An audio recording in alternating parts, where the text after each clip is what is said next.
සුබ සන්ධ්‍යාවක් වේවා යාළුවනේ. මෙන්න මේ ඇට වර්ගය මොනවද කියලා නම් දන්නේ නැහැ. මට මේ ඇට සාමාන්‍යයෙන් 10ක් 15ක් විතර හම්බුණා. මම ඒක අර මේ ඇට ලස්සනයි. ඒකේ ඉන්න මං ගෑලා මේ ගෙදර මිදුලේ හිටෙව්වා. එහෙන් පැල දෙයක් හැදෙලා තුනයි කියන්නේ වැල්. මෙන්න මේ කරල් තමයි ඒ වැලේ හැදුනේ. මේක සාමාන්‍යයෙන් බෙහෙත් බඩු වලට ගන්නවත් දන්නෙත් නැහැ. සාමාන්‍යයෙන් කෑම වලට ගන්නවත් දන්නෙත් නැහැ. කන්න පුළුවන් ද දන්නෙත් නැහැ. අමු කරල් මාර ලස්සනයි ඉතින්. සියමලා කරල් වගේ.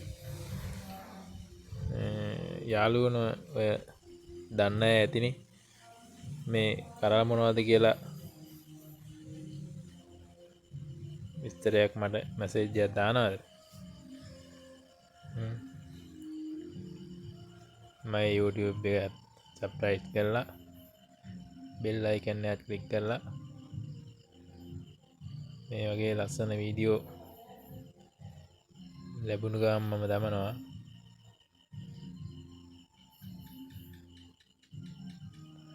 බලන්න ආස නම් ෂෙයා කරලා දෙන්න. මේ තියෙන යාළුවනේ මෙතන මේ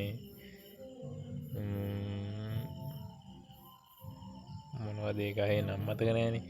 මෙන්න මේ ගහේ තමයි මේ ඒ වැල ගිහින් තිබ්බේ. වැල ගිහින් තිබ්බේ කියන්නේ එතන මේ ගහ ගාව තමයි වැල හැදුනේ. මං ඊට පස්සේ ගහට එහෙම යවුවා. දැන් හැදිලා වැලත් මැරිලා කොහොම හරි. එහෙනම් සුබ දවසක්.